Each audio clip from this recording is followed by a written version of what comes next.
Commencer comme on fait traditionnellement, c'est pompeux.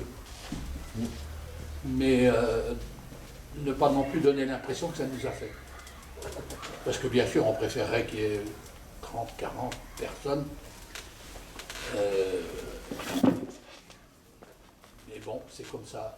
Ça nous attriste un peu, mais ça ne nous empêchera pas de continuer.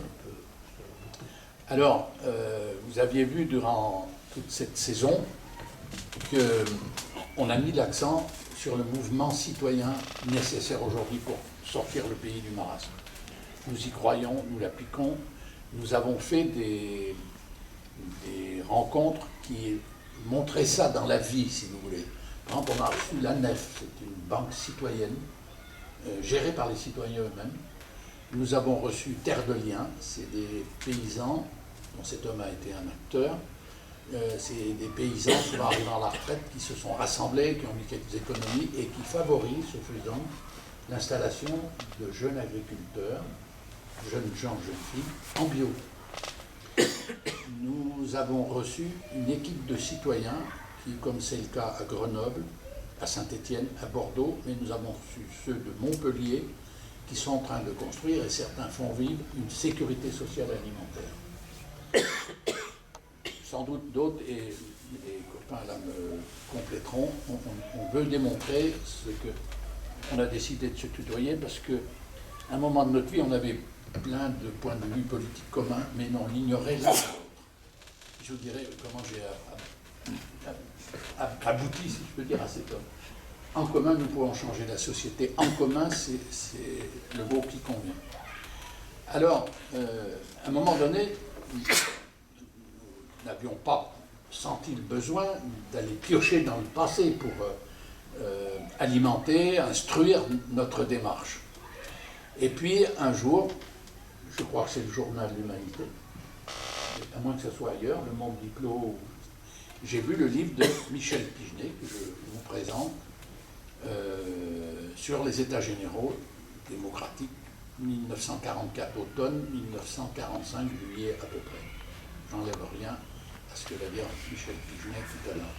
Et nous nous sommes dit, un peu à l'instar d'un de tes confrères historiens, Patrick Boucheron, qui dit « Dans une période ancienne, on peut trouver des ressources d'inventivité, d'intelligibilité et de courage pour penser aujourd'hui. » Et pomme, ça nous a ramené à ton livre. Sur un moment, c'est sans doute pas votre cas, mais moi, si vous m'autorisez à utiliser ce mot, je confesse que je n'avais pas bien saisi cette période historique. Et j'ai donc lu avec grand intérêt, je le recommande, facile à lire, passionnant, évocateur et convaincant, peut-être c'est que moi qui le dis, sur la démarche qui est la nôtre. Je te laisse faire comme tu veux en t'adaptant au fait qu'on est 10 moins 1. J'ai pris l'initiative d'appeler le traiteur et d'accélérer un petit peu le mouvement parce qu'on prendra moins de temps pour dialoguer à 10 que si on était 40. Et vous êtes tous, s'il y en a qui sont déjà inscrits, 3. Et 3, si c'est 3, 9 et 10, on y arrivera. Vous êtes tous invités à manger un petit bout. Ah, j'ai oublié de vous dire qu'il a eu les racines berry. Vierzon.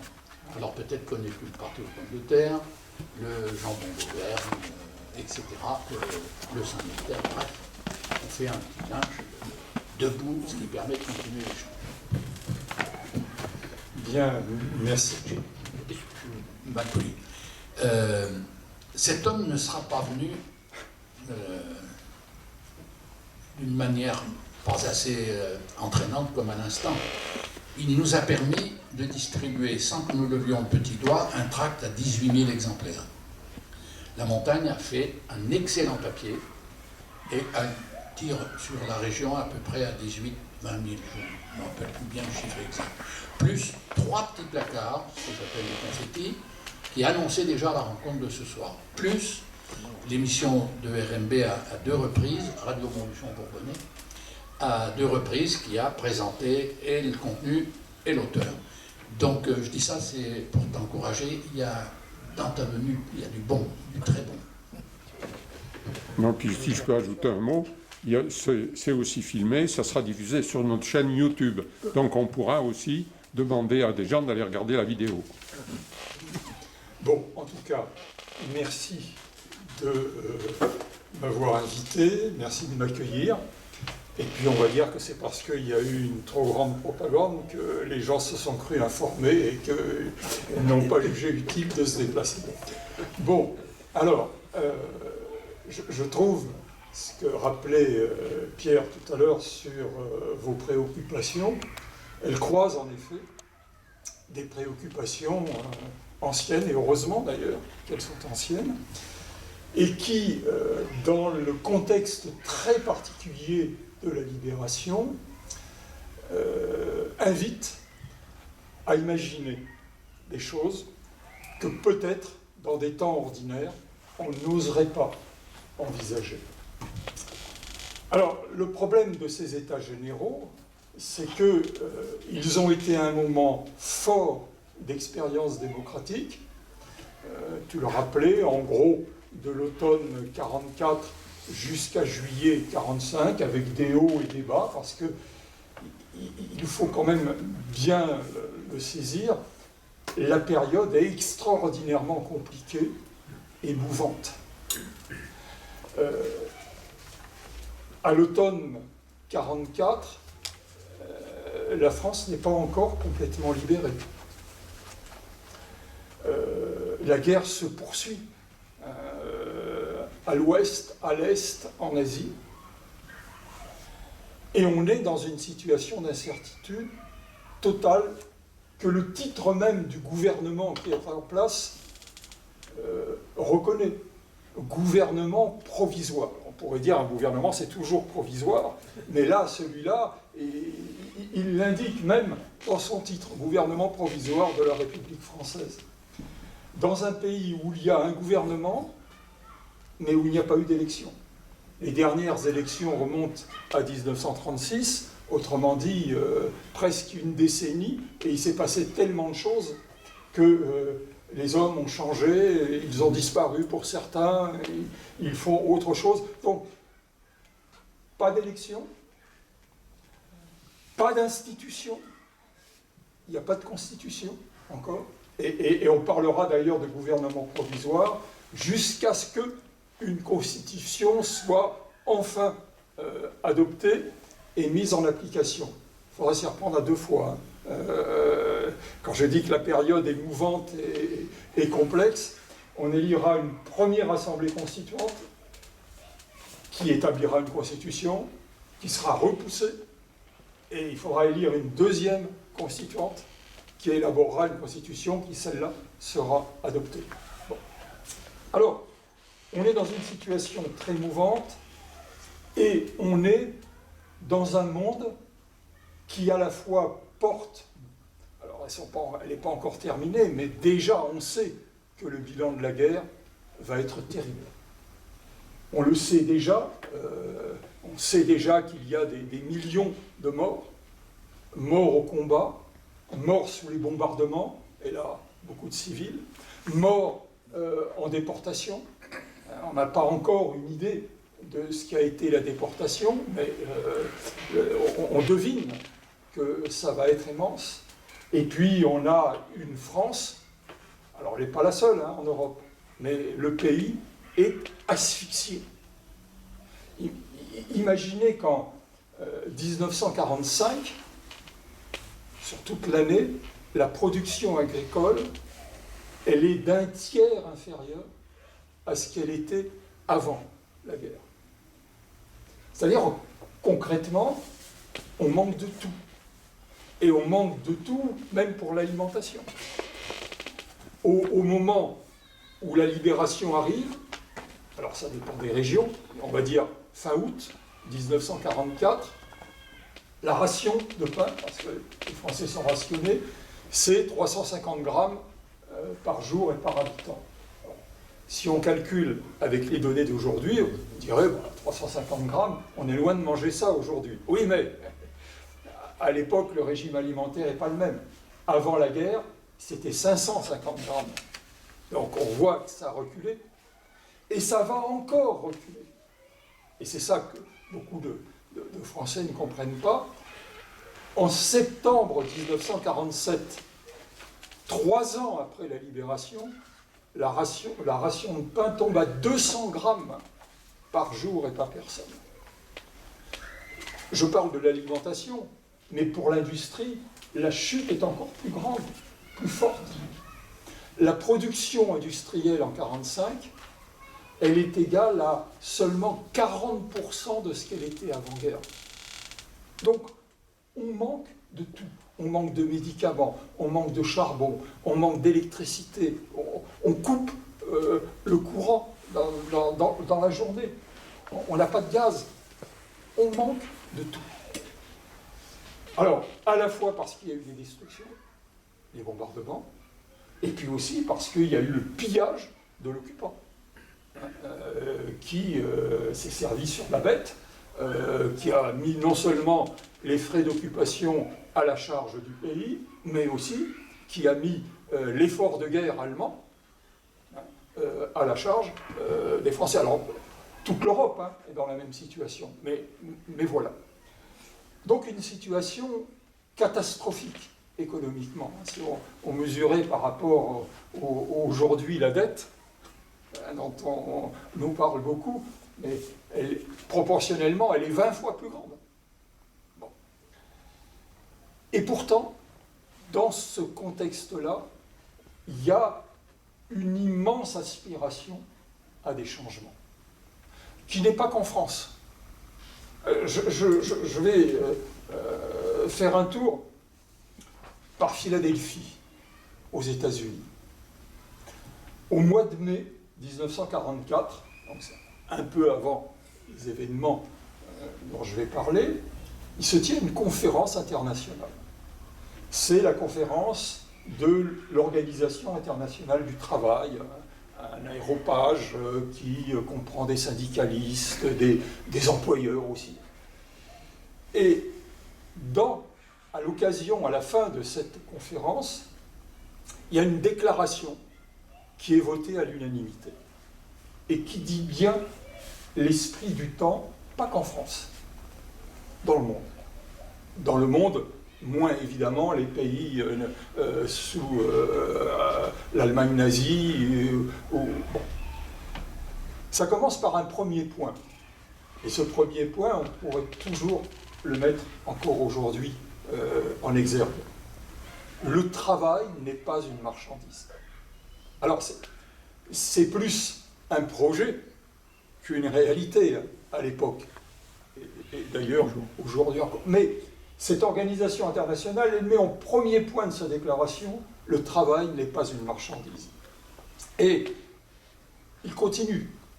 Le troisième point, la pauvreté, je cite encore, où qu'elle existe, constitue un danger pour la prospérité de tous.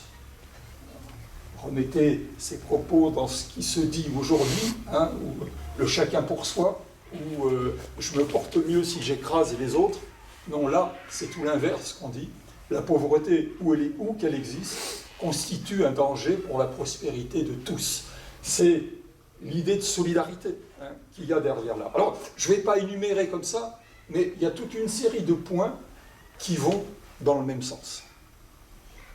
Ceci au niveau international. Donc, on aspire à faire du juste, à faire du neuf, à faire du bon pour le plus grand nombre. Et ça a d'ailleurs été un des arguments dans la lutte contre l'Allemagne nazie, contre l'Italie fasciste, contre le Japon militariste.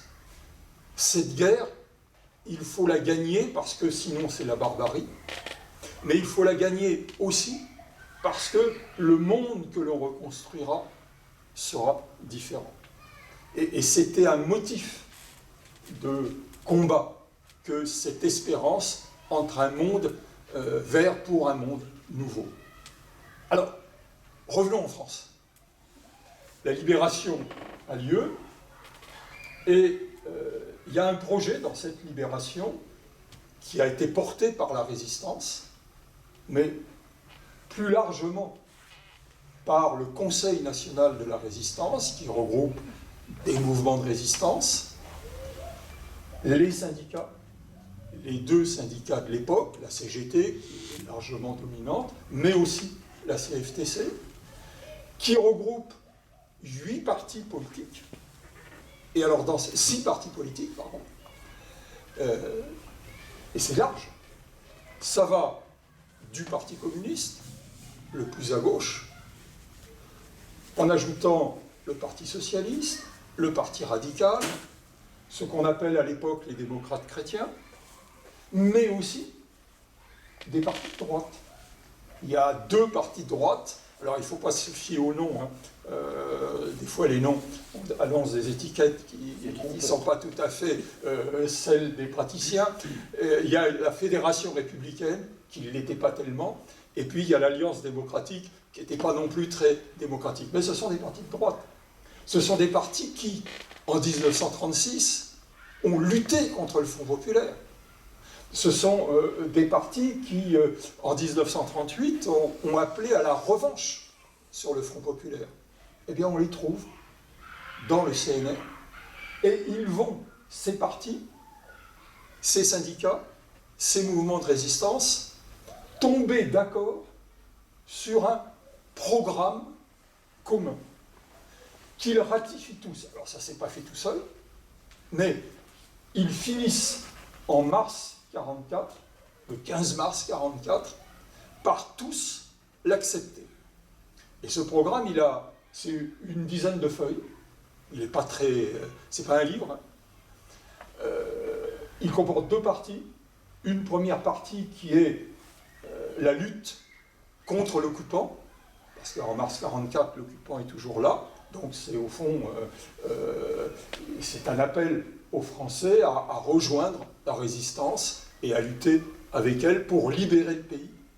Parce que, dit le CNR, si les Français ne participent pas à leur propre libération, ben demain, ils risquent de tomber sous une autre dépendance et sous une autre occupation.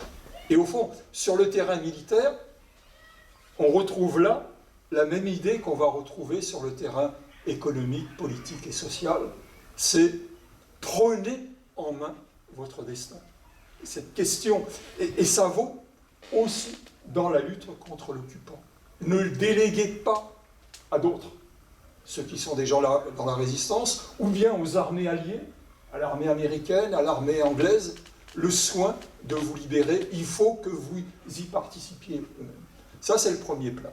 Le point, la première partie de ce programme du CNR. Puis la deuxième partie, ce sont les mesures à prendre dès la libération. Et là, c'est là qu'on annonce la volonté de faire du neuf, y compris les partis de droite. Il y a unanimité, j'insiste là-dessus, parce qu'on aurait du mal aujourd'hui à imaginer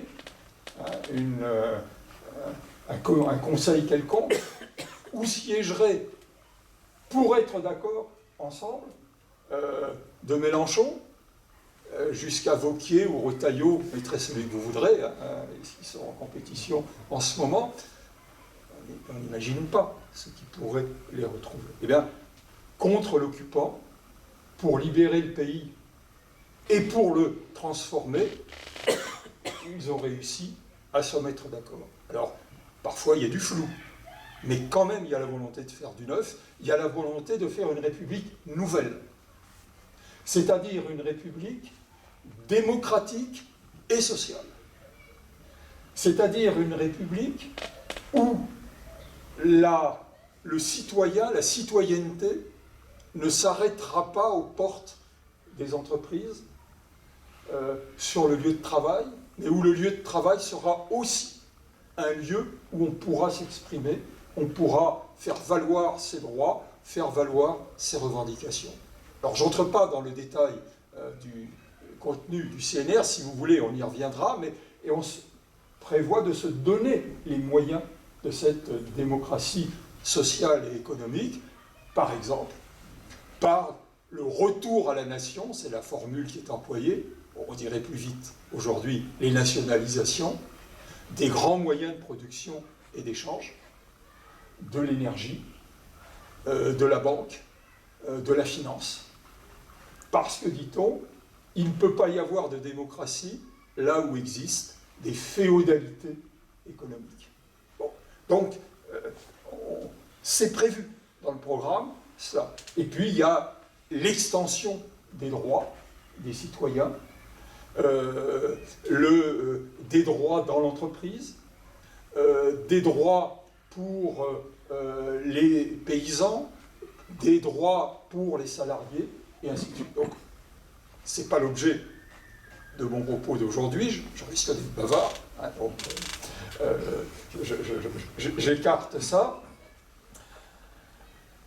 Et ce CNR, ce programme du CNR, il faut bien comprendre que au moment où il est adopté, en mars 1944, c'est toujours l'occupation, donc il ne va pas être diffusé. Il y a quelques journaux clandestins qui vont en parler, mais pour l'essentiel, quand la libération arrive, personne, ou très peu, connaissent le contenu de ce programme. Sa popularisation, elle est à faire à la libération.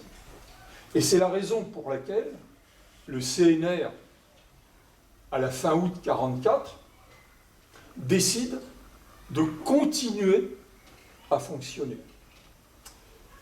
Il s'estime porteur des idéaux de la résistance et il entend faire connaître son programme et faire en sorte que les citoyens se l'approprient, l'enrichissent, le fassent leur, en quelque sorte. Alors, que le CNR continue son existence, c'est pas ce que De Gaulle a prévu à l'époque. De Gaulle considère que le Conseil national de la résistance, une fois la libération faite, il n'y a plus lieu qu'il y ait de résistance, et donc le CNR devrait se dissoudre. À la rigueur, il peut continuer pour faire des commémorations, et ainsi de suite, mais il n'y a pas de lieu d'être. Le CNR décide de continuer pour faire connaître son programme. Et alors, ce qu'il faut bien voir, c'est que De Gaulle, son prestige est immense à la libération.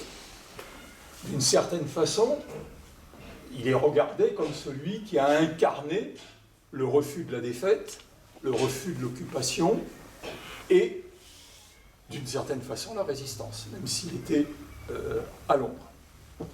Et le CNR, d'ailleurs, s'est constitué pour soutenir De Gaulle. Le CNR s'est constitué en 1943 parce que les Alliés, essentiellement les Américains d'ailleurs, considéraient que De Gaulle n'était pas représentatif. Et les Américains, à l'époque, misaient sur un autre général. Ils misaient sur le général Giraud, qui était clairement pétainiste, qui avait rompu avec Pétain, mais qui, d'esprit et de politique, était pétainiste.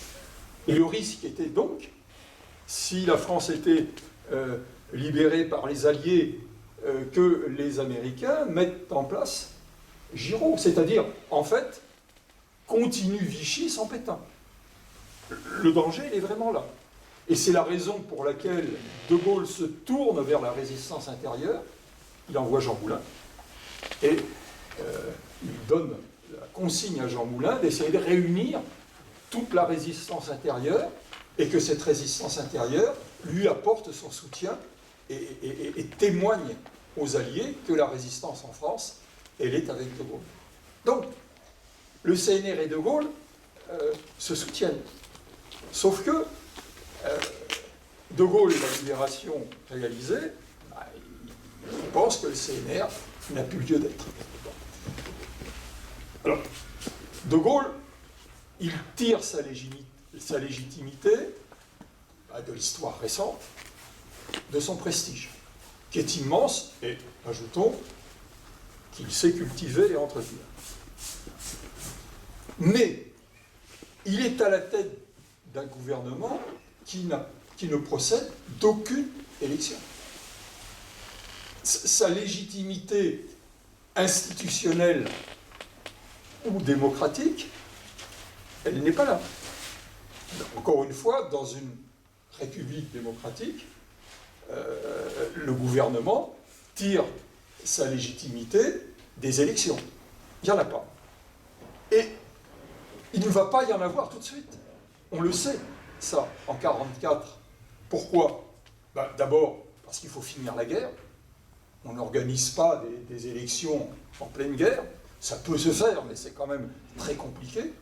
Et puis on ne va pas organiser des élections alors qu'il y a près d'1 million de prisonniers de guerre, de soldats qui ont été faits prisonniers en 1939-1940, alors qu'il y a des centaines de milliers de déportés, qu'il y a ceux qui sont partis au service du travail obligatoire. Donc on ne va pas organiser des élections alors qu'il manque des centaines de milliers de citoyens. Ça serait une consultation amputée d'une partie des citoyens. Donc on sait qu'il ne va pas y avoir des élections tout de suite.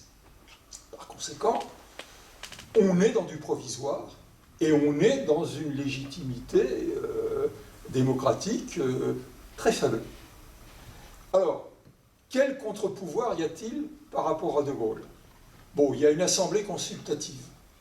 Elle a été créée avant la Libération, elle a été élargie à la Libération, mais une assemblée consultative, ça dit bien les limites. Le gouvernement la consulte. Les membres, ces membres sont désignés, donc pas élus, et le gouvernement, bon, il la consulte, mais il n'est pas obligé de tenir compte de ce qu'elle vote, de ce qu'elle décide.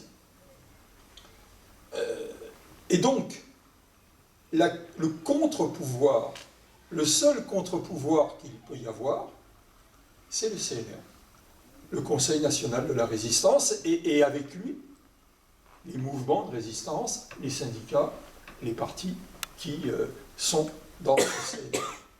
Donc voilà la situation. Ce n'est pas une situation forcément conflictuelle.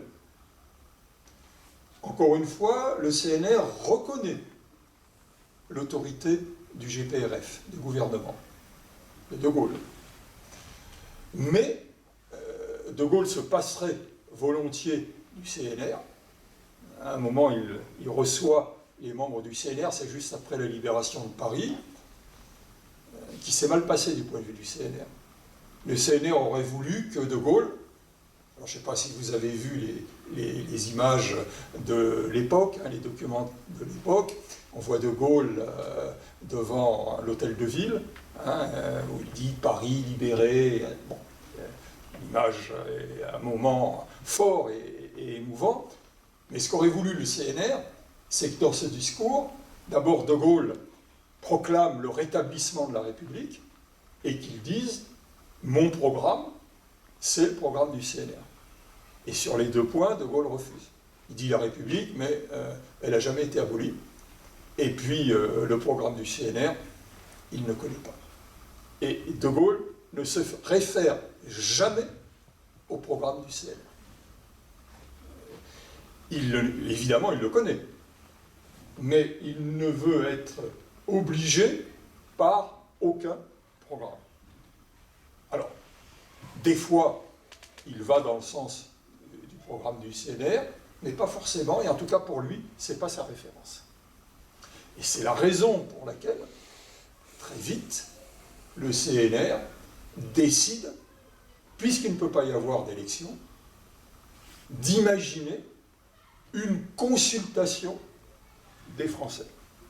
Alors, il ne peut pas y avoir d'élection, et là, on puise, on regarde dans l'histoire de France, et alors c'est vrai qu'à la Libération, le souvenir de la Révolution française est beaucoup entretenu. C'est très fort à ce moment-là. Et on tombe sur l'épisode des États généraux. Et l'idée, eh bien, puisqu'il ne peut pas y avoir d'élection, on va relancer l'expérience de 1789, d'avant la Révolution, contemporaine de la Révolution, d'États généraux. C'est-à-dire qu'on va se tourner vers les citoyens, on va organiser à l'échelon le plus élémentaire, dans les villages, dans les quartiers, au niveau le plus élémentaire de la démocratie française, des assemblées populaires, où l'on va demander aux citoyens de mettre par écrit leurs aspirations, leurs souhaits, ou ce qu'ils ne veulent pas. Alors, c'est une procédure qui est complexe. Heureusement, le CNR n'est pas seul pour la mener. Il peut s'appuyer dans les départements sur des comités départementaux de libération. Alors, les comités départementaux de libération, au fond, c'est des CNR de département. Je résume un peu. Et ces comités départementaux de libération, ils sont habilités à travailler avec les préfets pour relancer l'économie, assurer le ravitaillement, assurer l'épuration de ceux qui ont collaboré avec Vichy et avec les Allemands. Et puis, il y a, au-delà des comités départementaux de libération, des comités locaux de libération qui sont constitués de la même manière. Et c'est en s'appuyant ici sur les maires, là sur les comités locaux de libération et partout sur les comités départementaux de libération qu'on va initier cette longue procédure. Alors l'idée, d'où vient-elle? Il y a deux sources à cette idée. Dès septembre 1944, vous voyez, quelques jours après la libération de Paris, il y a une première proposition qui vient d'une organisation de résistance. On hésite aujourd'hui à prononcer le nom, le Front National, qui n'a rien à voir avec le parti qui s'appelait comme ça et qui s'appelle RN maintenant, qui est une organisation importante de la résistance, qui a été initiée par le Parti communiste, mais qui en 1944 n'est pas réductible au Parti communiste. Au Front National, vous avez une très large variété de gens qui ont rejoint cette organisation parce qu'elle était active, parce qu'elle lui plaisait. On ne peut pas mettre un signe d'égalité. Donc dès le 13 septembre, la direction du Front National invite les autres organisations du CNR à l'organiser avec elle des assemblées populaires qui se concluiraient par des états généraux à Paris. Ça en septembre. Et puis, il y a une autre source, convergente mais distincte, qui vient des comités départementaux de libération, notamment de l'ancienne zone sud, qui sont des comités, des CDL un peu remuants, un peu actifs, un peu activistes. Bon.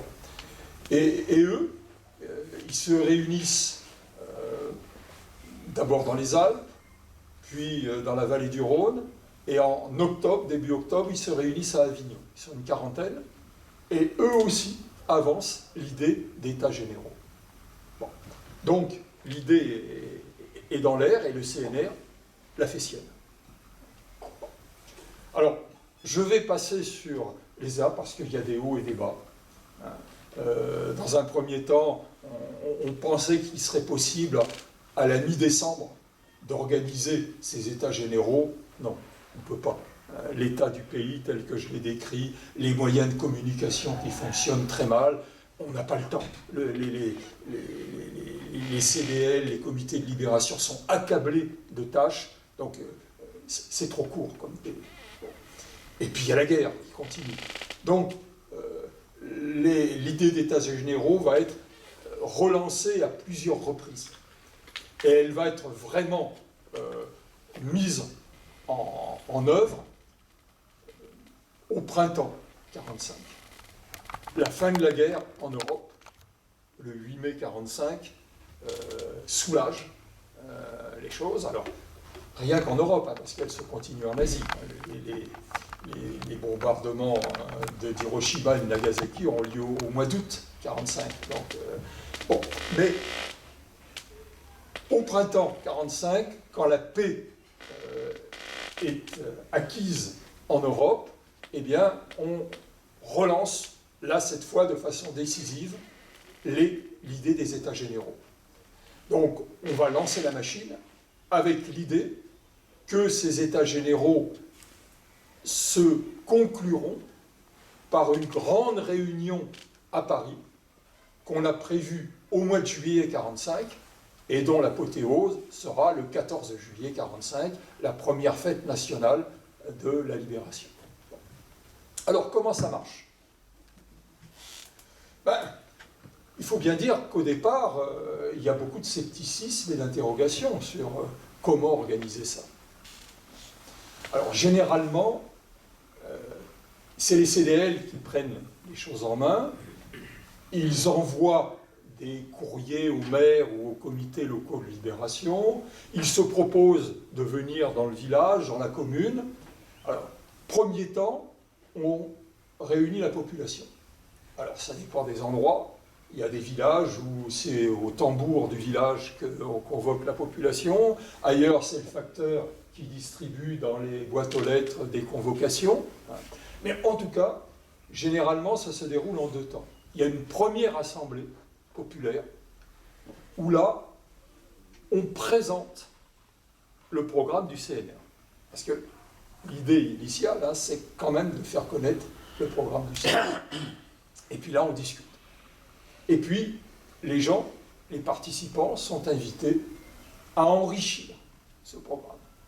Et là, ça part dans tous les sens. Il n'y a pas de restriction aux propositions. Alors, on va y trouver aussi bien des questions très locales. Hein, on demande la construction d'un lavoir, la réfection de l'école, le goudronnage du chemin vicinal. Donc, des choses très locales, très élémentaires, mais aussi, on discute de l'avenir du pays. On discute de ce que pourrait être une armée nouvelle, qui serait différente de l'armée à l'ancienne, qui a perdu la guerre, d'ailleurs, au passage, en 39-40. On discute de l'héritage. On discute, est-ce qu'il faut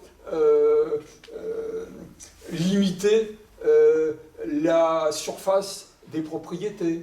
Est-ce qu'on peut redistribuer les terres de ceux qui ne les exploitent pas aux ouvriers agricoles du cru? Enfin, tout est passé en vue. La retraite, la sécurité sociale, comme on la voit, le travail des femmes. Et là, on en lit de belles hein, aussi, c'est pas toujours très progressiste. Il y a des cahiers de doléances où les gens écrivent, où on écrit bon, il faut que les femmes restent à la maison. Hein. C'est pas la norme, mais tout y passe. Et l'avenir du village, du quartier, de l'entreprise, jusqu'à l'avenir du pays. On imagine même ce que pourrait être un système de paix universelle. Tout est pris, tout est mis à plat. Ça, c'est la première réunion. Puis là, on désigne des gens qui vont essayer de récapituler tout ça, de le mettre par écrit. Alors, on laisse passer un peu de temps, et puis 15 jours ou 3 semaines après, on fait une nouvelle réunion du village, du quartier, de la commune, et là, ceux qui ont eu la charge de rédiger présentent ce qu'ils ont retenu des discussions antérieures. Alors ça peut discuter encore à ce moment-là. Bon. Et puis à ce moment-là, on vote, on adopte ou pas le cahier de doléances de la commune, du village, et ainsi de suite. Voilà comment ça se passe. Et puis, on élit des délégués qui iront porter, alors je vais simplifier, ces cahiers de doléances, parce qu'on a prévu des choses au niveau des cantons et des arrondissements. Mais, simplifions, il est prévu que dans chaque département, il y aura une assemblée départementale qui réunira les délégués élus de toutes les communes du département et où on apportera les cahiers des communes. Et là, au cours de cette assemblée départementale, eh bien, on refera ce qu'on a fait au niveau communal. On va faire une synthèse des doléances venues des communes. Et cette synthèse départementale, on l'enverra à Paris avec des délégués du département qui siégeront à partir du 10 juillet 1945. Alors c'est à Paris, au Palais de Chaillot, mais peu importe, où arrive le 10 juillet 2000 délégués qui viennent de quelques 80 départements. Il en manque, mais en gros c'est ça. Et là, du 10 au 13 juillet, eh bien, on va travailler.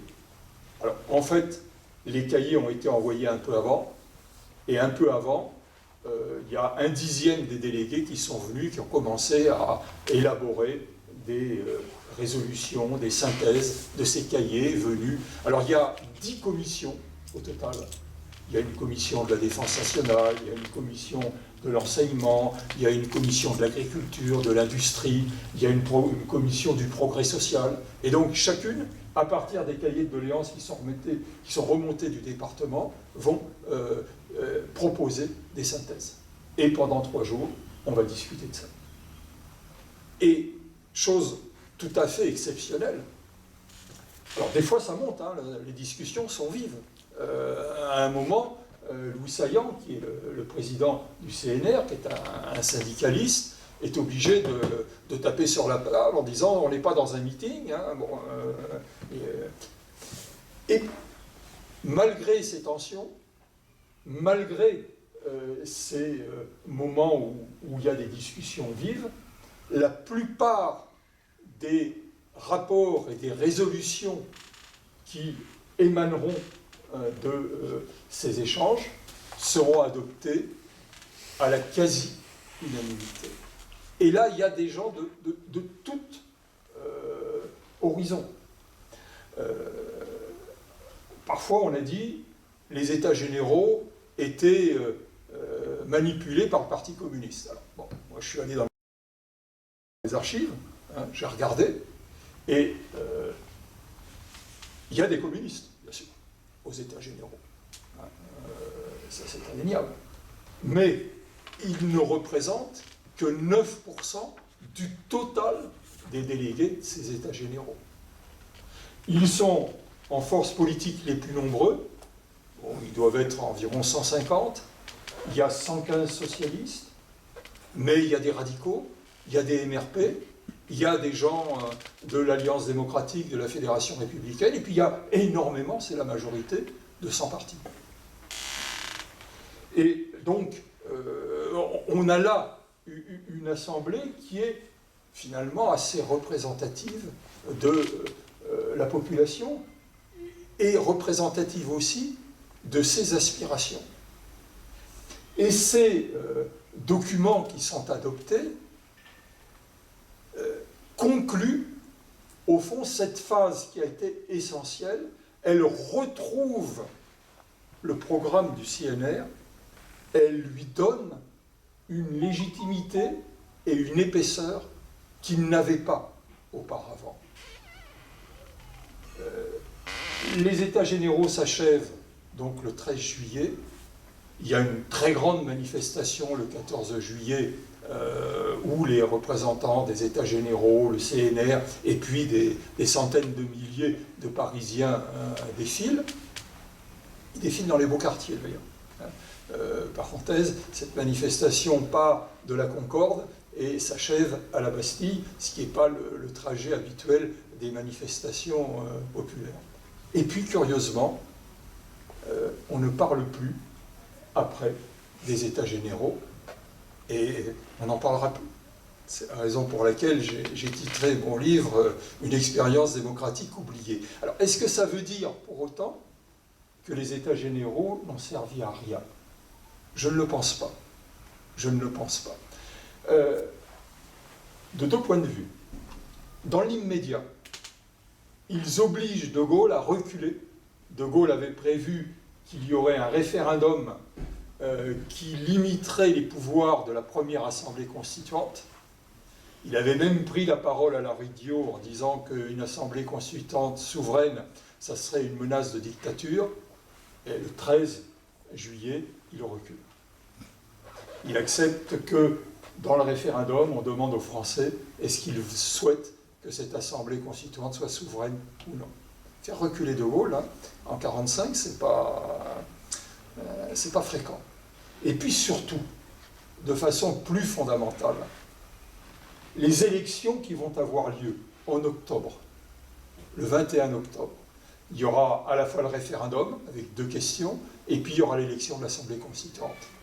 À l'occasion de cette première consultation politique générale, les forces qui soutiennent le programme du CNR recueillent 85% des voix des citoyens. C'est-à-dire que le travail qui s'est fait dans la préparation de ces États généraux, il est aussi là. Alors, ce ne sont pas que les États généraux qui ont contribué à populariser le programme du CNR, mais quand même, ils y ont eu une part importante. Et alors, dans ces 85%, le Parti socialiste et le Parti communiste, à eux seuls, obtiennent la moitié des suffrages. Pour la première fois,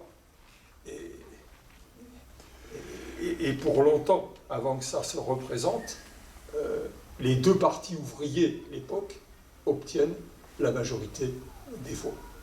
Mais, si on compte toutes les forces qui soutiennent le programme du CNR, c'est 85%. À tel point que, en novembre 1945, Louis Saillant réunit une dernière fois au complet le CNR, qui à ce moment-là considère que sa mission est terminée. Maintenant, il y a eu des élections aux citoyens et à leurs représentants de prendre la main. Il dit « Je suis confiant, le programme du CNR est au pouvoir ». Voilà. Je ne vais peut-être pas être plus long.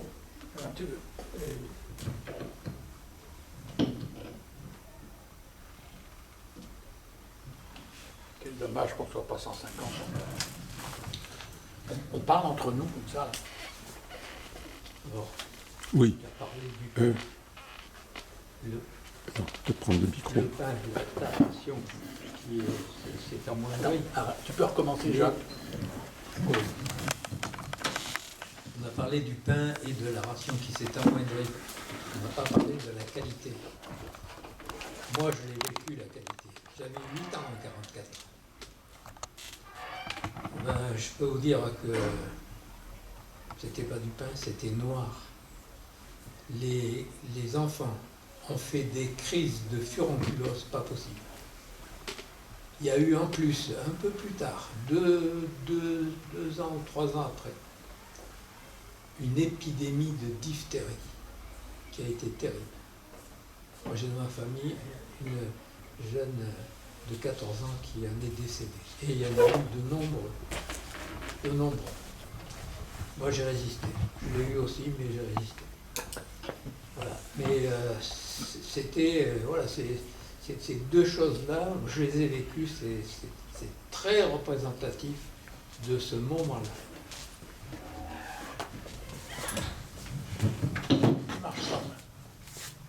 Oui. Oui, moi j'ai pas eu le temps de lire votre livre parce que j'ai 4 bouquins en attente de lecture, donc je n'ai pas lu. Donc je voulais vous poser 2 questions, auxquelles vous avez répondu. En fait, c'est qui a lancé l'idée des États généraux, donc c'est le CNR, d'accord. Après, je voulais poser une autre question. Qu'est-ce qui a dit à la fin, arrêtez vos conneries, maintenant on passe aux choses sérieuses. Bon, là, moi je pense que ce n'est pas uniquement De Gaulle. Parce qu'il y a eu ici, à la Libération, chez Dunlop, une décision de prendre en main l'usine Dunlop. Et qui c'est qui a dit arrêtez les choses. Maintenant, c'est le Parti communiste, en fait. Hein. Bon. Donc, moi, je pense qu'il y a ça. Alors, je ne sais pas, je vais peut-être laisser le débat continuer. Je voulais faire une proposition. Je la développerai un peu plus tout à l'heure. Il y avait eu, donc, au moment des Gilets jaunes, aussi la question, est-ce qu'un historien a étudié ça? Qui est le premier qui a dit on met un gilet jaune et qui a dit aux autres autour de lui on met un gilet jaune? Ça me semble important. Et dans la proposition que je voulais faire, mais je la développerai tout à l'heure, je vais continuer le débat, c'est est-ce que le moment n'est pas venu actuellement d'organiser des États généraux.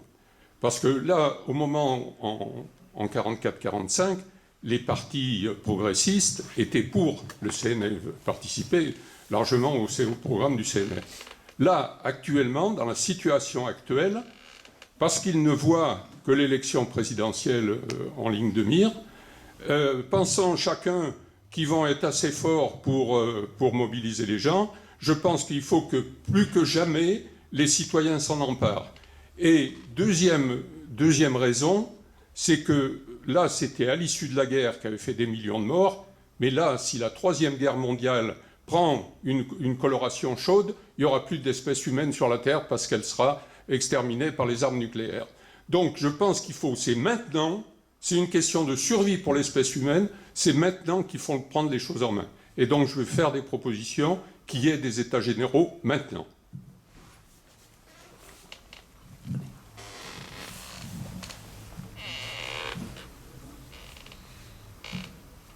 Bon, ben je fais ma proposition alors. Non, laissons le débat encore. Bon, d'accord. Sur la...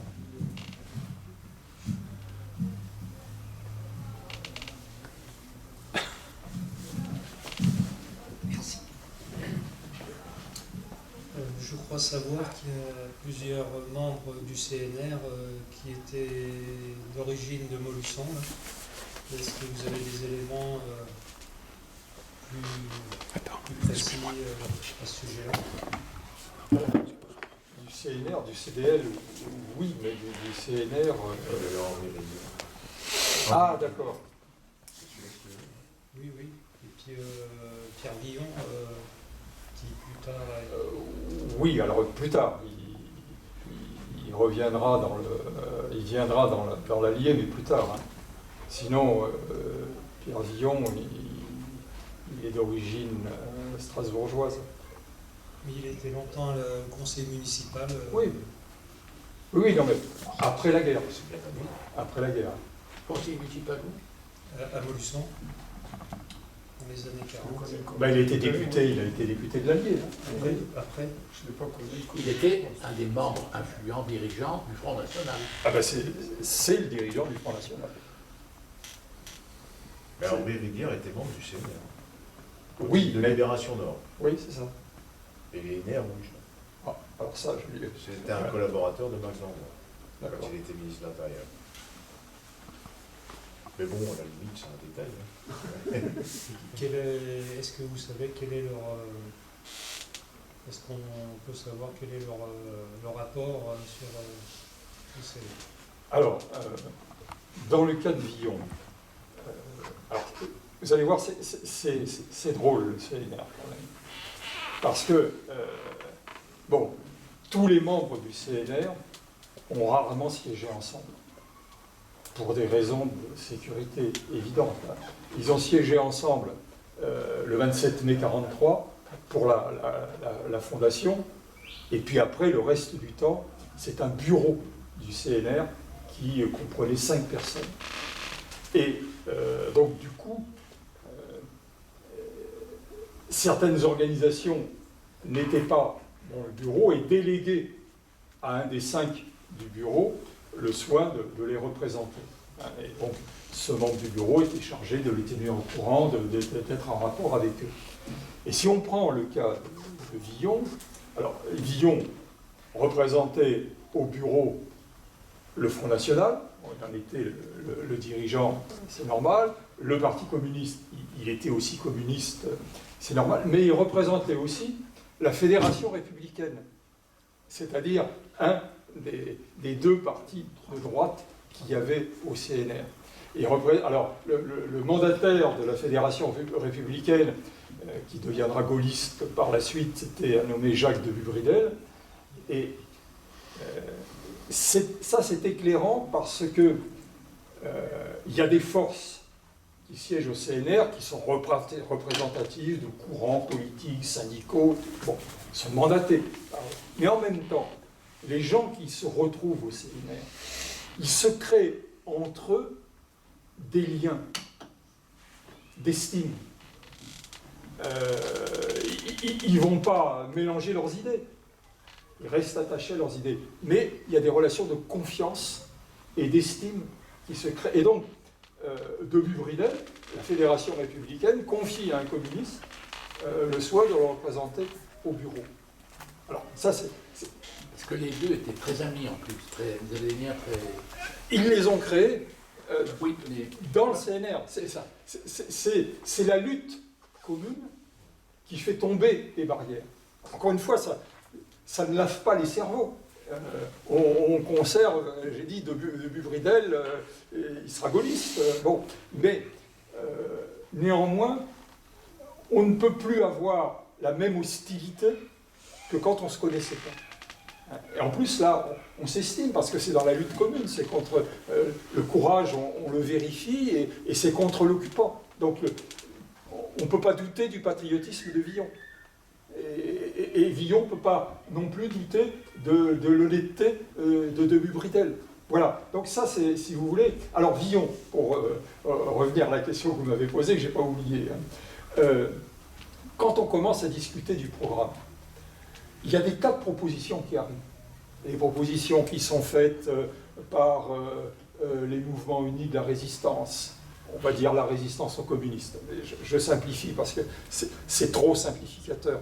Parce que dans ces mouvements unis de la résistance, il y a des communistes qui sont dedans, et dans la résistance dite communiste, il y a des gens qui ne sont pas communistes. Bon, mais en gros, il y a des propositions du Parti socialiste, il y a des propositions de la CGT. Et alors, comme elle s'est réunifiée, quand le CNR est constitué, la réunification de la CGT, elle date de quelques semaines. En fait, il y a deux propositions. Les propositions des anciens confédérés, et il y a les propositions des anciens unitaires. Voilà, donc ça arrive comme ça. Bref, plus d'autres qui font des propositions. C'est difficile. Et à un moment donné, Villon va travailler sur un projet. On est en novembre 1943. Alors, il ne travaille pas seul. Il travaille au plus haut niveau. Il travaille avec Frachon et Duclos. Donc, c'est vraiment le sommet de l'appareil clandestin du Parti communiste. Et ils essaient de mettre quelque chose en tenant compte de la diversité des opinions dans le CNR. Et en novembre, donc, Villon revient devant le bureau et il dit voilà ce qu'on propose. Il y a déjà l'idée des deux, la lutte contre l'occupant, plus les mesures à prendre pour la libération. Et c'est sur cette base-là qu'ensuite les autres parties composantes du CNR vont travailler. Alors il va y avoir des tas d'amendements. Je vais donner un exemple de ce qui change. Dans le projet de Villon, du Parti communiste aussi, sur la sécurité sociale, ça tient en une phrase, en une ligne et demie. Et ce n'est pas du tout ce qu'il y aura à la fin. Il y a l'idée d'assurance sociale qui seront financées par l'État et les employeurs. Une ligne et demie. Vous voyez que c'est pas... Or, si vous vous reportez au programme final du CNR, c'est beaucoup plus développé que ça. C'est plus... Alors, il y a encore du flou, mais c'est plus conséquent. Ça, c'est les amendements qui ont été apportés par notamment la CGT, notamment par les Murs, notamment par le Parti socialiste. Mais le projet de Villon, c'est en quelque sorte la trame sur laquelle le programme va se faire. Voilà. Vous posiez la question des contributions des uns et des autres, mais donner la trame, c'est pas donner le résultat. Ça va encore, c'est novembre 1943, et le programme est adopté définitivement le 15 mars 1944. Donc il y a des allers-retours. Avec un bureau qui se réunit 2-3 fois par semaine. Donc c'est quand même assez intense comme travail. Et entre-temps... Pardon ? Le bureau du CNR. Oui, le bureau du CNR. Oui. Voilà. Et après, chaque membre du bureau doit contacter les organisations qu'il représente, et qui, elles, vont travailler, remonter des amendements, et ainsi de suite. Bon. Et des fois, d'ailleurs, c'est tendu. Ils s'estiment, mais ils ne sont pas pour autant bisounours. Hein. Voilà. Mais au final, ils tombent d'accord. Alors, ça aussi, le CNR fonctionne au consensus. Il faut que tout le monde soit d'accord, ou alors ça ne passe pas. Et dans le programme du CNR, il y a un point connu où ça ne passe pas. Il y a un opposant, le Parti radical, c'est sur le vote des femmes. Et cherchez dans le programme du CNR, il n'est pas question du vote des femmes. Parce que le Parti radical, considérant que les femmes vont voter pour les curés, il met son opposition. Et à partir du moment où il y a un seul opposant, c'est écarté. Donc ça fonctionne au consensus. Et le CNR, du début jusqu'à la fin, fonctionnera de cette manière. Mais c'est la condition pour que ce qui est adopté soit vraiment soutenu par tous. Voilà. Non, non. Ouais, c'est une question de précision parce que... Sur Robière, je ne vais pas pouvoir répondre. Pardon? Sur Robière, je ne vais pas pouvoir répondre. Non, mais je connais le sujet de Rivière. Voilà, assez bien même. Mais non, c'est par rapport au gouvernement provisoire du général de Gaulle. Et donc, dans le même temps, il y a eu les États généraux et puis le rôle du CNR. J'ai du mal à imaginer comment ça marchait parce qu'il y a quand même une période qui est assez longue, là, qui est à peu près 1 an, quoi, pendant laquelle il n'y a pas eu d'élection. Donc, où était la légitimité? Il n'y avait pas d'Assemblée nationale. Et comment ont été promulguées les lois, quoi, comment ça marchait? J'ai du mal. Parce que vous avez beaucoup parlé du rôle du CNR et des États généraux, très bien. C'est passionnant. Mais il y a quand même ça. Il fallait bien régler des problèmes concrets, quoi. Mais vous pointez le caractère extrêmement complexe de la période. Alors, le GPRF, en principe, il a tous les pouvoirs. Il a le pouvoir exécutif et le pouvoir législatif. Il légifère par ordonnance. C'est la création, l'institution des comités d'entreprise, février 1945, c'est par ordonnance. La création de la sécurité sociale, c'est par ordonnance. Et parce que ce gouvernement, d'une certaine façon, il a tous les pouvoirs, exécutif et législatif. Alors, la force de De Gaulle, d'abord, c'est qu'il est à la tête de ce GPRF et que personne... Gouvernement provisoire de la France, vous avez. Voilà. République française. J'ai dit quoi? Non, c'est plus. Ah bon, d'accord. Oui, là, parce que des fois, on peut... Voilà, d'accord. Il est à la tête de ce GPRF et personne ne lui conteste ce rôle. Ça va venir, mais en 1944-1945, non. Et puis il a l'appareil d'État. Parce que ce qu'il faut bien comprendre, c'est que au moment où on bascule de Vichy à la Libération, il y a tout l'appareil d'État qui, lui, a continué à fonctionner. Et quand je dis l'appareil d'État, alors, vous imaginez la police, vous imaginez la gendarmerie, mais il faut imaginer aussi les impôts, l'éducation nationale, bref, l'appareil d'État. Et le cœur de l'appareil d'État, il sera lié à De Gaulle. Quand je dis le cœur de l'appareil d'État, c'est le Conseil d'État, la Cour des comptes, la haute magistrature, l'état-major des armées, les hauts cadres de la police. C'est soit De Gaulle, soit les CDL, soit les mouvements de résistance qui sont plus radicaux, qui sont plus avancés. Et donc, l'appareil d'État qui est conservateur, je dirais par essence. Bon, il peut y avoir des exceptions, mais globalement, l'appareil d'État, il est là pour préserver, assurer la continuité de l'État. Et quand on est là pour assurer la continuité de quelque chose, d'une manière ou d'une autre, on est conservateur. Mais bon, donc, cet appareil d'État, entre la résistance et De Gaulle, il n'hésite pas. il choisit De Gaulle. Et donc De Gaulle sait qu'il peut s'appuyer sur les plus hauts cadres. Alors il va y avoir un peu d'épuration, hein, parce que quand même, mais à la marge. Et donc l'appareil d'État appuie De Gaulle. C'est-à-dire que De Gaulle, il a en main les manettes, mais quand il pousse sur la manette, ça suit derrière. La machine se met en branle, ce qui lui donne un avantage considérable. Néanmoins, il n'a pas de légitimité. C'est bien le problème. Et alors, prenons le cas de la sécurité sociale. Les ordonnances, oui, non, je vais t'aller. Les ordonnances il y a 2 ordonnances, hein, le 4 et le 14 octobre 1945. Elles sont préparées pas au grand jour. Il y a la direction des assurances sociales qui est confiée à un haut fonctionnaire qui s'appelle Pierre Larocque. Alors, Pierre Larocque, il était... Je vais compliquer les choses, mais pour que vous compreniez bien comment ça se passe.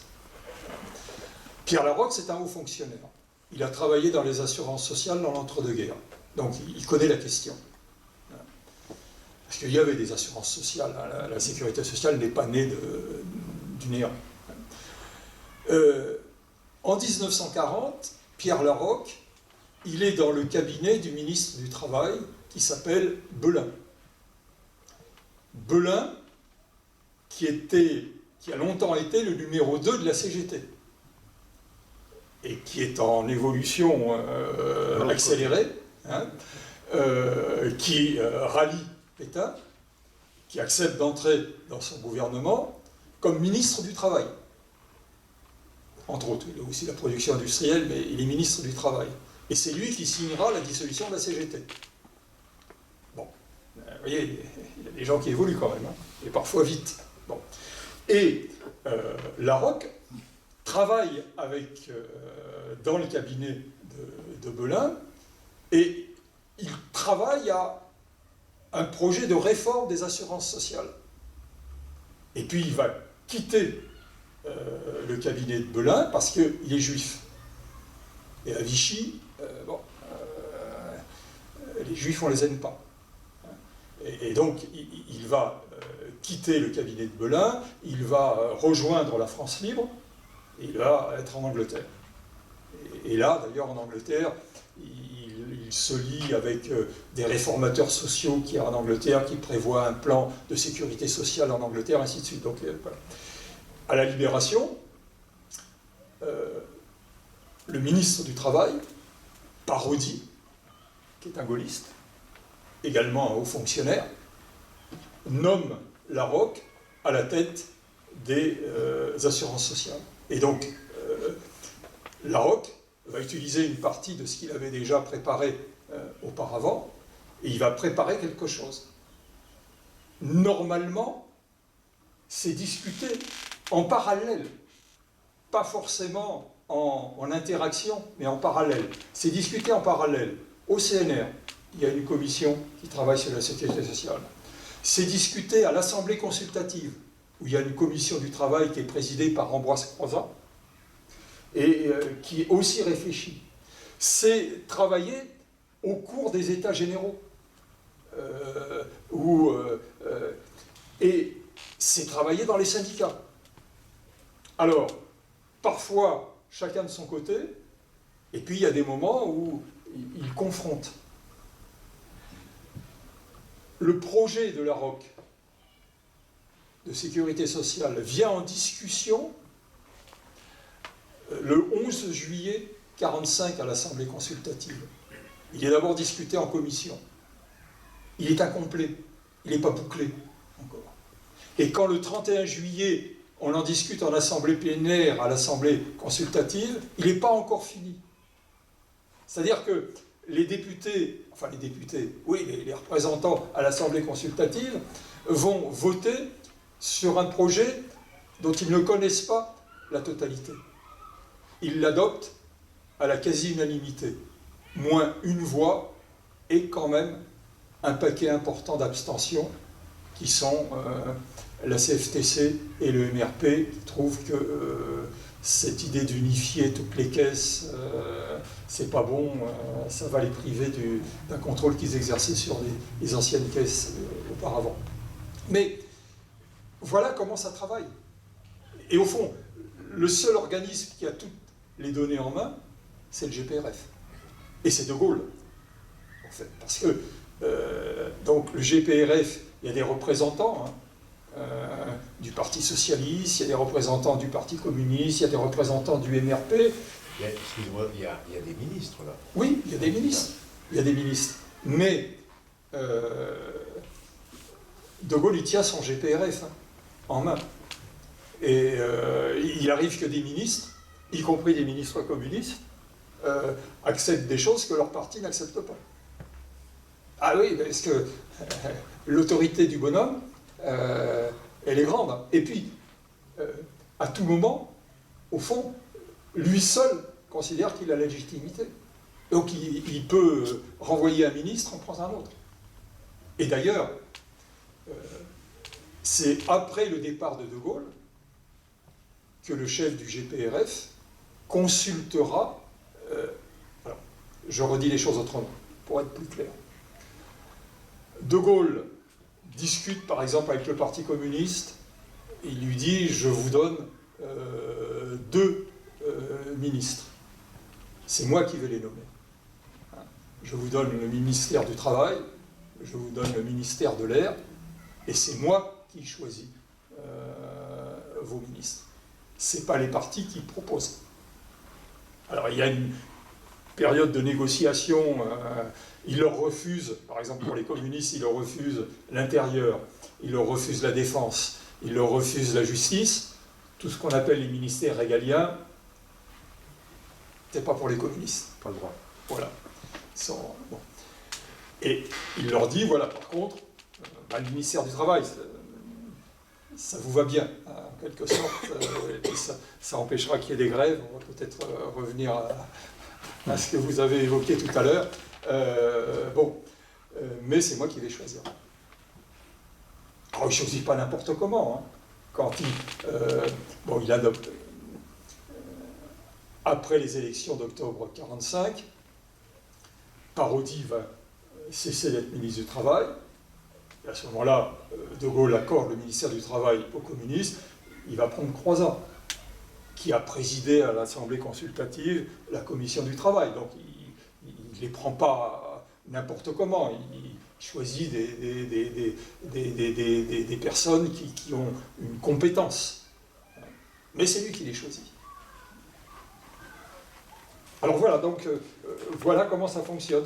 C'est aussi la raison pour laquelle on voit monter la critique d'un pouvoir personnel. Et bon, voilà. Vieille histoire avec De Gaulle. On va commencer de s'approcher de ce qui est peut-être dans toutes les têtes, c'était un peu dans la mienne, cette expérience des États généraux de l'automne 44-45, l'expérience des États généraux, est-ce qu'elle est encore valable, crédible, utilisable, comme on voudra. Dans ton livre, tu dis l'expérience des États généraux de 45, exceptionnelle par son contexte et ses acteurs, restera unique au XXe siècle. Et un peu plus loin, j'ai rapproché ces deux notions, mais je ne sais pas si j'ai raison, tu parles de l'épuisement des ressorts représentatifs de la Ve République. Est-ce que les deux sont pas liés? Parce que je ne pense pas qu'on puisse faire tous les 2 matins des États généraux, c'est pas ça, mais la non-consultation du peuple,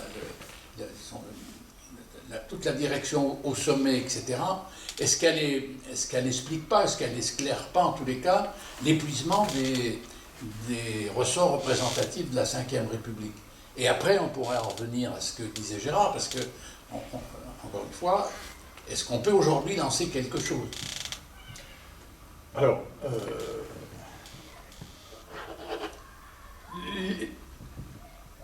en 1944, la Troisième République est effondrée. Elle est déconsidérée. Donc, on est obligé de faire du neuf. Il n'est pas question de continuer Vichy, ça c'est exclu. Mais même, quand quand on demande aux Français en octobre 1945, est-ce que vous voulez conserver les institutions de la Troisième République, ils disent qu'il faut abandonner la Troisième République à 96%. Un score, ouais.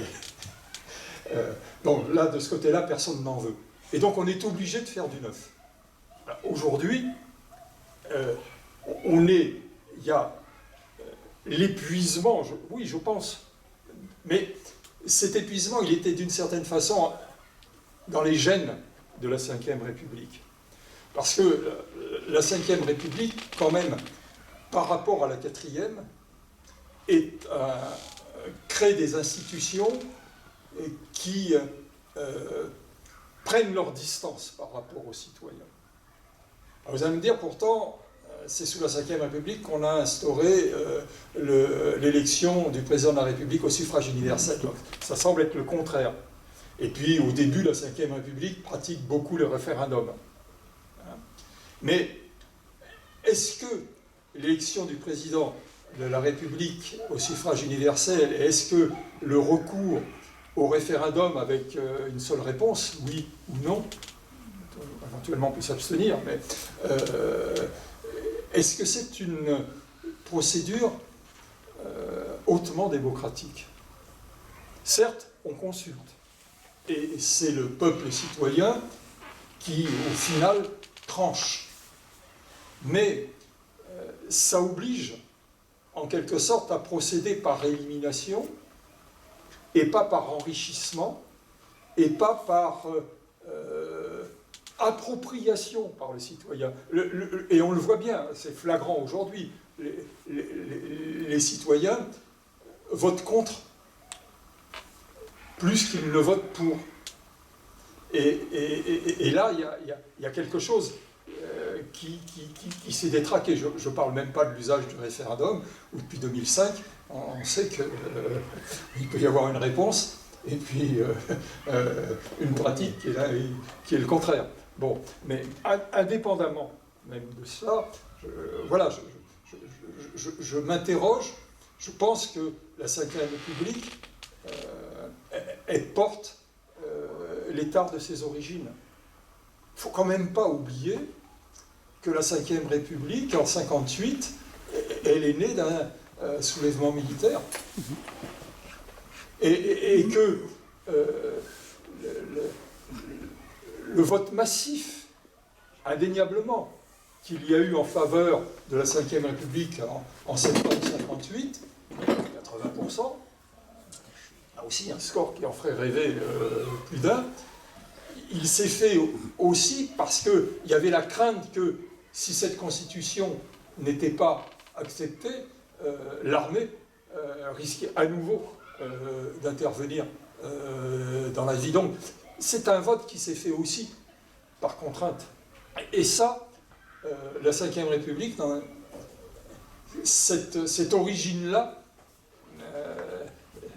elle le poursuit, c'est le péché originel de la Ve République. Ajoutons des institutions, quand même, qui, en renforçant le poids de l'exécutif, en minorant les moyens d'action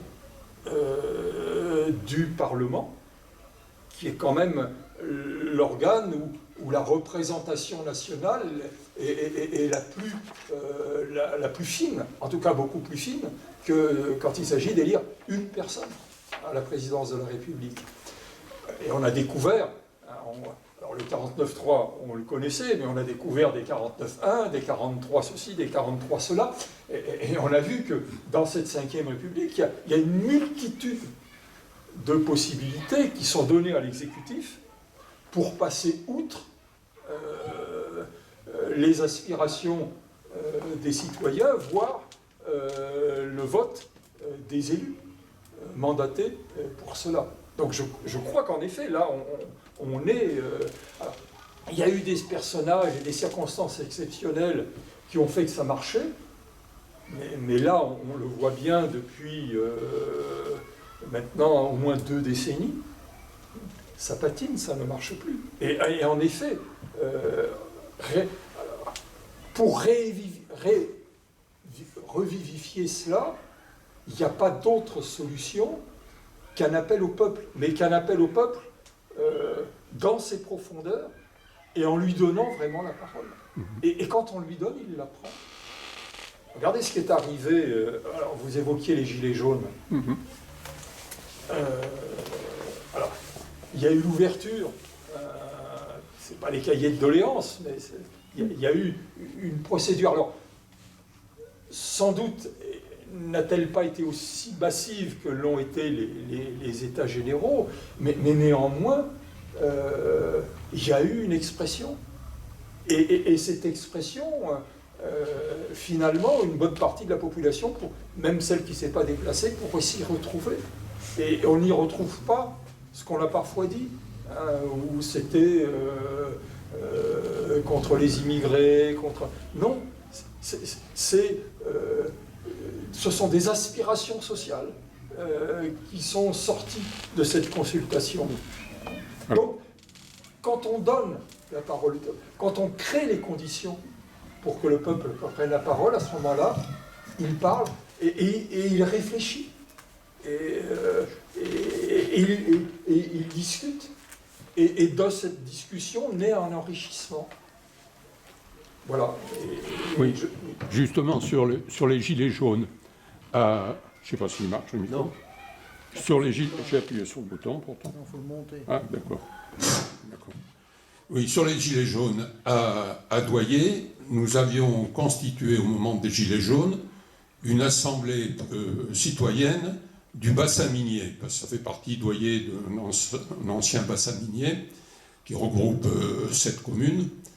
Et nous avions donc non seulement fait des cahiers de doléances, mais avant que les mairies s'en emparent, d'ailleurs, ça avait commencé à l'épicerie du bourg de Doyer, et il y a des choses très intéressantes que j'ai gardées. J'ai fait une photocopie de ce cahier de doléances, parce qu'ils sont, je ne sais pas où, perdus dans les archives départementales.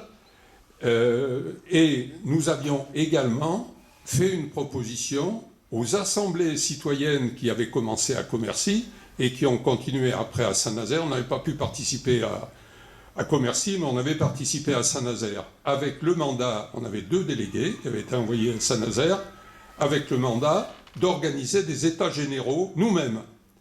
Et on n'avait pas la référence des états généraux de 45, puisque moi j'ignorais complètement, avant votre appel à venir tenir cette rencontre, j'ignorais complètement qu'il y avait eu des... Donc j'avais proposé, moi, qu'on organise nous-mêmes des états généraux, en faisant référence, bien sûr, à 1789. Et, ensuite, les assemblées de Commercy, je crois qu'il y en a eu une après à Mont-sous-les-Mines, mais après, c'est tombé dans les sables, quoi. Mais il y avait eu cet élément-là, dans les Gilets jaunes.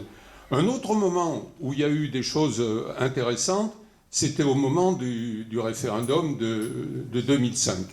Il y avait eu les collectifs du non qui étaient partout dans le pays et qui se sont transformés, après la victoire du 29 mai, en collectifs unitaires antilibéraux. Et moi, j'ai participé à de nombreuses réunions qu'il y a eu, je crois que la plupart se sont tenues à Saint-Denis, où sur le programme, il y avait il y avait eu des discussions importantes, mais pas de problème. Mais après, quand il a fallu choisir le candidat à l'élection présidentielle, ça a été le bazar. Les partis ont repris la main, surtout que on a appris depuis que le Parti communiste, dès 2022, Jospin, qui avait été éliminé du deuxième tour, avait dit qu'il faut qu'on présente une candidature à la prochaine élection présidentielle. Donc il y avait un parti qui avait déjà décidé, et moi j'ai participé à une réunion qui s'est tenue au 4e étage de Colonel Fabien, où il y avait une réunion de concertation qui s'est terminée à 4h du matin, où on n'a pas pu se mettre d'accord, le Parti communiste revenant toujours en disant « Mais qu'est-ce que vous avez contre Marie-Georges Buffet ?» etc. etc. Bon. Et bien, je donne un élément historique qu'on ne connaît peut-être pas. Il y avait René Revol qui participait à cette commission de coordination, et qui avait le maire à côté de Montpellier, je ne sais plus comment il s'appelle, René Revol, qui est un très bon copain de Mélenchon, et qui avait proposé que Mélenchon soit le candidat pour l'élection présidentielle. Donc, dès ce moment-là. Il y en avait d'autres qui avaient proposé, comment il s'appelle, qui s'occupe des affaires étrangères au parti, Francis Hurst aussi, qui avait été proposé. Donc il y a eu, à ce moment-là, les collectifs antilibéraux qui avaient quand même fonctionné. Et il y avait ce qu'on appelait le double consensus, c'est-à-dire qu'il y avait le consensus parmi les participants, mais aussi il fallait le consensus des partis qui soutenaient ces QAL. Voilà. Alors, je passe de ma proposition. Oui, je pense que le moment est venu. Il y a eu des élections. Alors, je parlais du référendum de 2005, dont on a su les résultats. L'épisode des Gilets jaunes, ça a été un peu plus compliqué parce que c'est tombé dans les sables, parce qu'il n'y a pas eu d'organisations qui ont pris le relais, quoi. Ça a été bon. Et la plupart des participants sont maintenant passés au Rassemblement national. Bon. On a eu des élections en juillet dernier. Bon, on a vu ce que le pouvoir en a fait. Donc, nous, les rencontres de l'atelier, on avait, à ce moment-là, fait un texte en disant qu'on soutenait la mise en place de collectifs pour le nouveau Front populaire. On avait sorti un texte qui avait été publié, donc très largement. Donc, moi, je propose qu'on prenne le relais suivant, maintenant, en disant, eh bien, le moment est peut-être venu, puisque le pouvoir ne tient pas compte d'élections qu'on a quand même gagnées, enfin, sauf dans cette circonscription, où c'est un représentant du Rassemblement national qui a été élu. Je dis toujours Rassemblement national, moi, mais excusez-moi. Mais Oui, c'est ça. si, c'est bien ça, oui. C'est le Front national. Il y a eu un collectif citoyen du nouveau Front populaire qui rassemble les gens de la France insoumise, du NPA. Moi-même, j'y suis. On a des copains là, qui y sont aussi, des copains communistes qui y sont.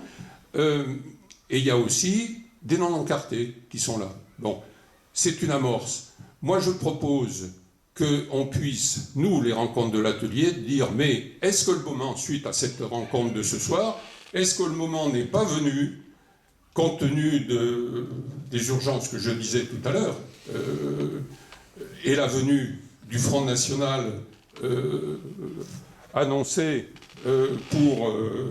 pour la prochaine élection présidentielle ou même avant, est-ce que le moment n'est pas venu de faire des États généraux? Essayons de lancer l'idée. Je ne sais pas si ça, c'est peut-être du délire de dire ça, mais je pense qu'il y a dans la population une volonté de changer les choses fondamentalement. Alors, on a un programme, le programme du NFP, il est très social-démocrate, mais peut-être s'il y a des États généraux qui s'organisent, on pourrait aller plus loin, le rendre plus révolutionnaire dans les discussions, comme ça s'est fait au sein du CNR ou des États généraux de 1945. Voilà, je lance cette idée. Alors, est-ce qu'il serait possible, éventuellement, de voir au prochain collectif citoyen du nouveau Front populaire, si on ne peut pas y aller assez nombreux, et de lancer cette idée. Il y a en effet une rencontre qui a été prévue par, comment elle s'appelle, Lucie Castet et Marine Tondelier, le 3 juillet, je crois, mais qui est destinée aux partis politiques, en disant il faut qu'on s'entende, etc., etc. Est-ce qu'on ne peut pas aussi essayer d'investir cette réunion pour dire maintenant il serait temps de s'organiser nous-mêmes. Voilà.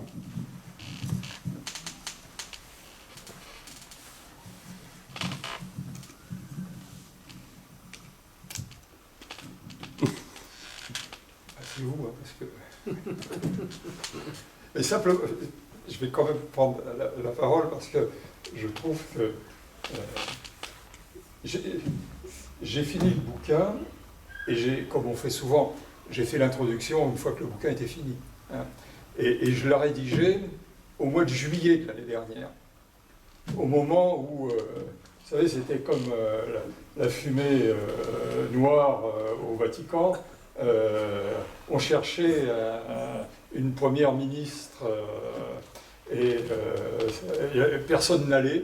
Hein, et j'ai entendu, alors moi je ne suis pas au NPA, hein, mais une fois Besancenot était interviewé à la télé, et il a dit, ben, il faut que ça débouche quand même, et pourquoi pas des états généraux. Bon, il s'est fait peur lui-même, et après il a oublié sa proposition, mais je crois qu'il y a un peuple de gauche qui est malheureux. Et il y a un peuple de gauche qui, si on le laisse continuer d'être malheureux, risque d'aller vers les oiseaux de mauvais augure et ceux qui nous conduiraient au désastre. Et donc, effectivement, il faut qu'il y ait un sursaut, et il faut qu'il y ait un sursaut citoyen.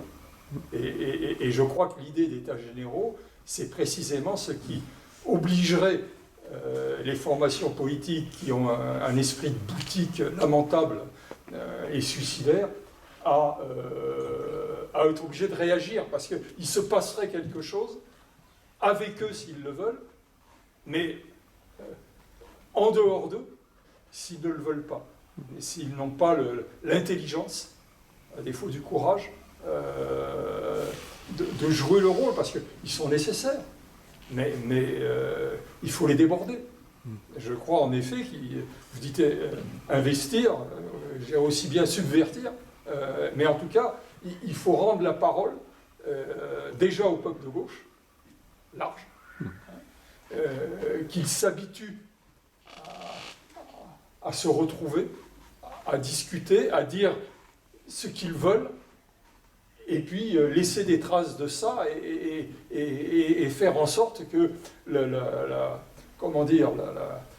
boule de neige grossisse. Mais voilà, parce que sinon on est dans une situation bloquée. Oui.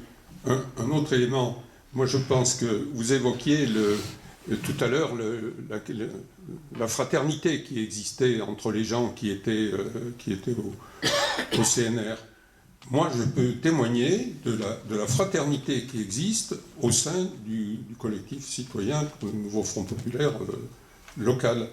Il y a une fraternité entre nous très intéressante. Et moi, je crois que ça, c'est irremplaçable, quoi. Alors peut-être pas encore la concrétisation d'états généraux et par qui. Il faut que l'atelier en débatte, bien évidemment. Tout le monde n'est pas adhérent à l'atelier, là. Mais face à cette Prends le micro, Pierre. Face à cette situation, partant du livre, et je le dis en guise de remerciement à la fin, des excellents arguments, je t'assure, c'est sincère. Je redis que c'est regrettable qu'il n'y ait pas plus de monde, mais bon, c'est comme ça.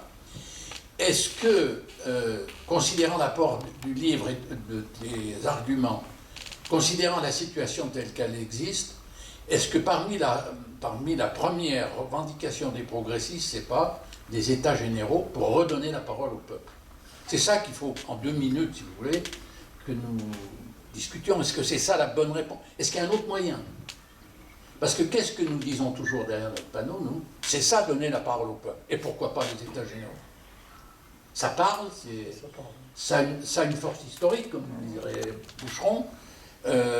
Pourquoi pas? Vous avez ça vous choque de dire pourquoi pas les états généraux?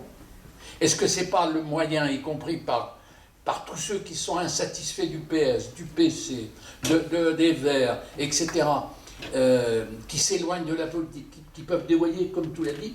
Est-ce que c'est pas le moyen de ressaisir et de recréer tout ça? Quand on voit que des gens se mobilisent pour faire de la sécurité sociale, pour diriger une banque, pour lancer une installation, mais est-ce que cette dynamique-là, elle n'existerait pas pour prendre globalement en charge les affaires du pays, pour en débattre?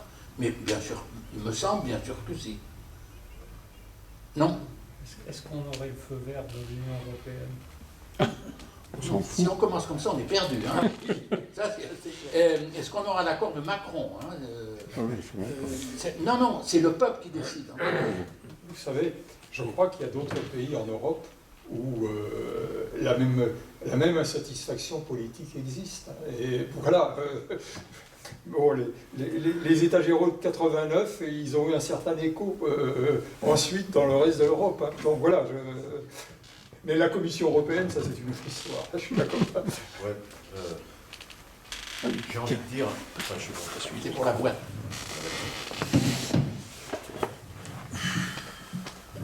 Je vais être un peu l'oiseau de mauvais augure, on en discuterait, mais bon. Moi, j'ai toujours pensé qu'il faut quand même commencer par balayer devant sa porte, dans la vie, il me semble. Et on peut se poser la question, là, comment ça se fait qu'on n'arrive pas à rassembler dans une salle plus de 10 personnes sur un sujet comme celui de ce soir? Tu vois? C'est pas pour être pessimiste, mais je veux dire, comment est-ce qu'on peut faire pour changer les choses, pour aller dans ton sens? Parce que une fois qu'on a dit ce que tu as dit, on est tous d'accord. Comment veux-tu être contre ce que tu as dit? Mais la vraie question, c'est celle que je pose, enfin, il me semble. C'est pas parce que c'est moi qui la pose, mais c'est une question de bon sens, pratiquement. Comment se fait-il, que ce soit ici ou ailleurs, d'ailleurs, hein, il n'y a pas qu'ici, qu'on n'arrive pas à rassembler des gens sur des choses concrètes? Moi, j'ai le souvenir, effectivement, des collectifs du non. Hein. Bon, il y en avait différentes obédiences, peu importe. Mais si on creuse un petit peu sur le non, parce que ça a été un mouvement qui est né de la base, et c'est ce que tu cherches, et c'est ce qu'on cherche tous, finalement. Réellement né de la base, il y avait quand même, comme vous l'avez dit, cette partie de dire on vote contre quelque chose, de plus en plus. Bon, il y avait quand même ça. Et à l'intérieur du non, c'était pas unanime, c'est le moins qu'on puisse dire, quand même. Hein. Parce que ça fait peut-être pas plaisir, mais il y avait, de très loin, il n'y avait pas que des gens de gauche. C'est le moins qu'on puisse dire. Les électeurs de gauche qui se sont mobilisés, les militants qui ont assisté aux réunions et qui ont même fait des propositions, même beaucoup ont lu le texte. C'est quand même pas mal de lire les textes, il me semble, quand même. Ben, c'était pour, si on veut vraiment caricaturer, mais pas trop, je pense, c'était parce que c'était une constitution libérale sur le plan économique, qui gravait dans le marbre des lois de droite, hein, où le marché domine, etc. Enfin, on ne va pas revenir sur le débat. Et c'est ce qui a fait cette mobilisation et ce vote massif. Mais le vote massif, il avait aussi une partie non négligeable, totalement contre l'Europe, pour des raisons nationalistes. Voilà. Et faut quand même se le dire, ça fait peut-être pas tellement plaisir ce que je vous dis. Moi, je me suis pris dans la gueule, à l'époque, parce que je suis socialiste, hein, dans mon parti, des gens qui m'ont dit « Mais tu votes avec le Front National ». J'étais fou, j'ai failli aller le défoncer, le mec. Ah non, mais c'est vrai, toutes les conneries pareilles. Mais, quelque part, si on veut réduire, il y avait de ça. Il y avait énormément de gens de droite ou d'extrême droite, électeurs, qui ont voté non, quoi. Hein. Le chantre du non, il y avait Seguin, ou je ne sais plus comment il s'appelait. On ne peut pas dire que ce soit un mec de gauche, quoi. Bon, voilà. Donc c'est quand même compliqué. Donc, il faut à la fois répondre pour aller dans ton sens. Comment on fait pour mobiliser les gens à venir dans une salle et discuter? Parce qu'il n'y a que ça quand même, hein, et avoir un minimum de contenu commun. Il ne s'agit pas que d'être contre, donc d'être dans le positif. Et moi j'ai bien aimé les réunions, enfin les sujets plus exactement qui ont été proposés sur cette saison d'atelier sur l'économie sociale et solidaire, pour faire simple, hein, parce que l'économie sociale et solidaire à laquelle je crois beaucoup, il y a quand même une part d'engagement des gens. Et ça, il ne faut jamais l'oublier. D'émancipation, pour moi, c'est quelque chose de fondamental quand on est de gauche. Il ne suffit pas tout le temps, excusez-moi, je suis brutal, hein, mais d'aboyer, quoi. Voilà. Il faut aussi être capable de construire, de proposer. Voilà. Bon, excusez-moi. Voilà. Je suis un peu emballé. Non? J'ai peut-être choqué, là. Oui, ça y est, non, je suis pas du choqué, tout. plus jamais je te dirai bonjour. C'est peut-être ce que sous-tend l'idée de Gérard. Je ne pense pas que d'un seul coup on va appuyer sur un bouton et les états généraux vont être un succès. Ça va être une préparation sur le fond lente. Et peut-être que la tâche première, je ne suis pas non plus très sûr de moi parce que je partage des arguments. Il n'y a pas qu'ici qu'on est peu nombreux et que ça interpelle, etc. etc. Et situation ou réaction qu'on mesure, y compris dans d'autres activités associatives, etc. Est-ce que la tâche nationale, moi je la pose à ce niveau-là, est-ce que la tâche nationale, c'est pas de trouver une procédure de personnalité non marquée non encarté politiquement, non figé dans un parti, mais qui prendrait position pour les stages. Je pense à des noms comme Allons, qui nous a parrainé la saison, le cinéaste romancier Mordilla,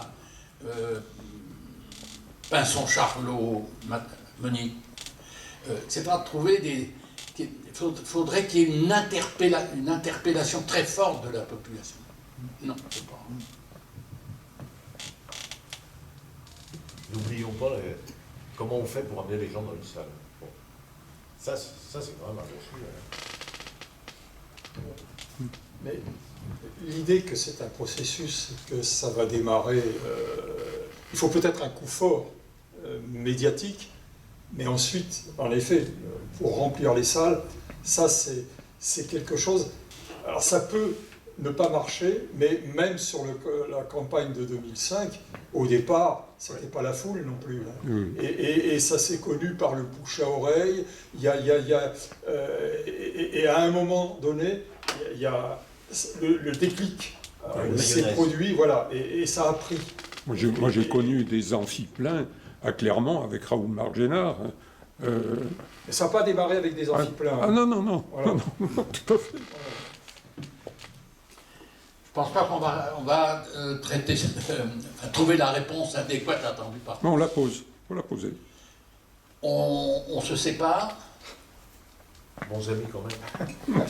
très bons amis Quoique, même. Ah ben entre Pierre et moi, attention. C'est une amitié qui dure depuis un moment. Merci Michel, si tu me permets cette simplicité. Vraiment. Merci à vous de vous être déplacés.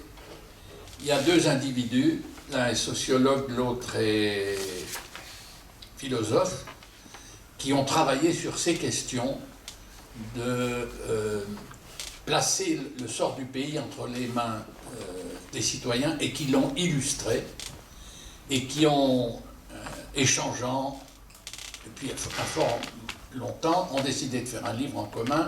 Ils ont fait un livre en commun et pour illustrer leurs propos, ils ont intitulé ce livre « Le communisme qui vient ». C'est Bernard Friot et Bernard Vasseur qui seront dans cette salle le jeudi 5 juin prochain. Ah, c'est 5, c'est pas le 12. C'est le 5, oui. C'est le 5. Oui. J'ose à peine vous dire qu'à chaque fois on fait une petite collecte, mais ça, je suis gêné. Par contre, je suis enthousiasmé de vous dire que vous restez casser une petite croûte avec nous, on va continuer de discuter. Il faut bien que vous m'en soir un peu, donc ça sera fait. Bon retour demain, mais je crois bien, si mes informations sont bonnes, que c'est pour Vierzon. C'est pour Vierzon. Donc petit déplacement. C'est pour savoir comment une vieille ville rouge, a méchamment noirci. Voilà. Et c'est une enquête qu'on est en train de... communiste. Hein. Oui, mais quand même, de justesse. Oui. Et donc on fait une enquête pour savoir ce que sont devenus les électeurs dans le temps. Pourquoi Comme on ici, n'est c'est pas rassemblement. nombreux, on ne va pas se donner de peine, on ne touchera pas aux chaises. C'est à la demande de la vie associative. Donc on ne touche à rien, sauf cette table peut-être, et puis on va aller casser la croûte là-bas. On laisse les chaises comme ça là? Oui, Et ça m'a été demandé ce matin. les livres. On parle Et pas des livres? alors, t'as beau avoir été très explicite, tu n'as pas tout dit sur ton livre, il faut absolument le lire pour tout comprendre. Donc il est là-bas pour, si ma mémoire est fidèle, 15 €. Ouais. La dédicace est toute prête et à votre disposition. Et bonne soirée et au 5 juin, chacun d'entre nous amenant 10 personnes le 5 juin.